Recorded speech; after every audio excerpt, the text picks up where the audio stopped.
जय हिंद मित्रांनो, आपल्या स्वार्थ डी क्लासेस या यूट्यूब चॅनलला मी सर्वांचं स्वागत करतो. आपण मार्च 2026 मधील महत्त्वाच्या चालू घडामोडीशी संबंधित आपण काही प्रश्न पाहणार आहोत. तर सुरुवातीला आपण बघूया, तीर्थ विठ्ठल क्षेत्र विठ्ठल या पुस्तकाचे लेखन कोणी केले? तर अरुणा ढेरे या महत्त्वाच्या ज्येष्ठ साहित्यिक आहेत.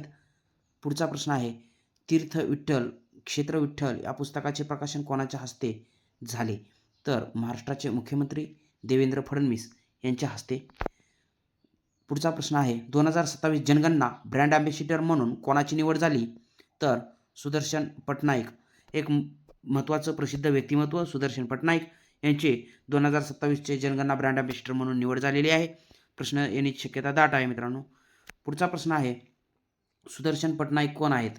तर जे की 2027 जनगणना जे की असणारे ब्रँड अँबॅसिडर म्हणून, जनगणनेचे ब्रँड अँबॅसिडर म्हणून ओळखले जाणारे सुदर्शन पटनाईक हे एक महत्त्वाचे आंतरराष्ट्रीय वाळू कलाकार असलेले दिसून येतात.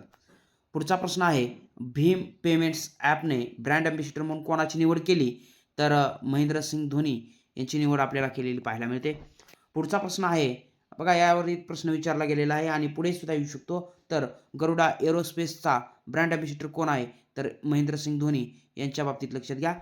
पुढे जाऊन आपण बघूया, महत्त्वाचं म्हणजेच की 7वा प्रश्न असेल, जागतिक वन दिन कधी असतो? तर 21 मार्च या दिवशी असतो.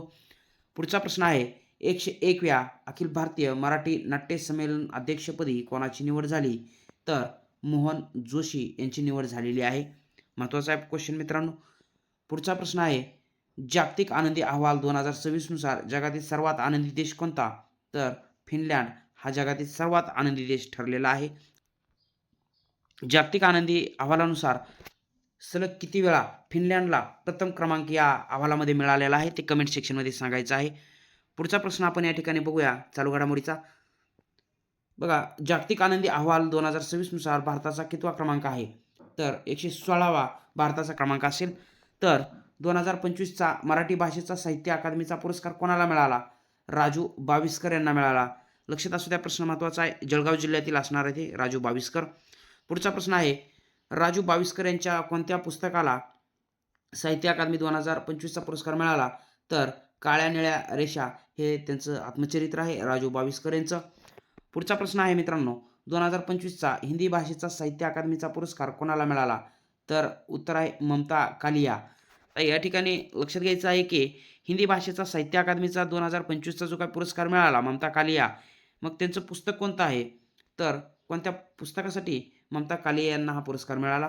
तर लक्षात घ्या, या ठिकाणी जीते जी इलाहाबाद, म्हणजे की या ठिकाणी लक्षात घ्या, जीते जी असं या ठिकाणी लक्षात घ्यायचं आपल्याला, जीते जी इलाहाबाद असं या ठिकाणी हे पुस्तक असणार आहे ममता कालिया यांचं, इलाहाबाद.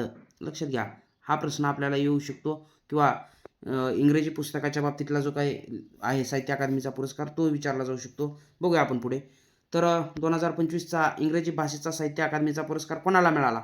नवतेज सरना यांना मिळालेला आहे आणि त्यांचं पुस्तक आहे क्रिम्सन स्प्रिंग. या पुस्तकाला हा बघा इंग्रजीसाठीचा जी काही असणारा साहित्य अकादमीचा पुरस्कार आहे तो मिळालेला आहे.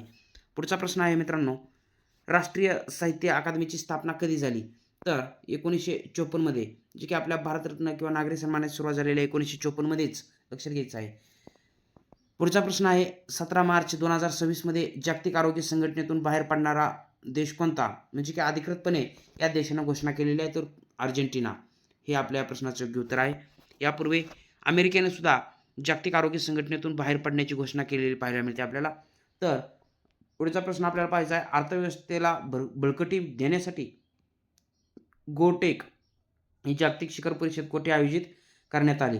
म्हणजेच की जे काही गायींचं संवर्धन असेल किंवा गायींचं जे काही आपल्या एकूण आर्थिक जडणघडणीमध्ये जे काही योगदान आहे ते महत्त्वाचं लक्षात घेत ही एक परिषद या ठिकाणी आपल्याला पाहायला मिळते. आणि ही परिषद कुठं आयोजित करण्यात आलेली आहे? तर पुणे, म्हणजे 20 मार्च ते 23 मार्च 2026च्या दरम्यान पुणे येथे ही परिषद आयोजित करण्यात आलेली आहे. पुढचा प्रश्न आहे मित्रांनो, अभिनेते मोहन जोशी यांचे आत्मचरित्र कोणते? तर नटखट नटखट हे आत्मचरित्र अभिनेते मोहन जोशी यांचं आहे. पुढचा प्रश्न आपल्याला या ठिकाणी विचारला जाऊ शकतो की संयुक्त राष्ट्रसंघाच्या रोड सेफ्टी उपक्रमाचे ब्रँड अँबॅसिडर कोण आहेत? तर सचिन तेंडुलकर हे या उपक्रमाचे ब्रँड अँबॅसेडर आहेत. तर मित्रांनो, हे होते महत्त्वाचे आपले जे काही मार्च महिन्यातील काही बघा महत्त्वाचे लेटेस्ट जे काही करंट अफेअर्सचे प्रश्न आहेत ते आपण या ठिकाणी बघितले. तर आपण जर माझ्या चॅनलला नवीन असाल तर चॅनलला सबस्क्राईब करा आणि हा व्हिडिओ आपल्या मित्रापर्यंत शेअर करा आणि या व्हिडिओला जास्तीत जास्त लाईक करा. आपण भेटूया पुढच्या महत्त्वाच्या अशा व्हिडिओसह. तोपर्यंत धन्यवाद. जय हिंद. वंदे मातरम.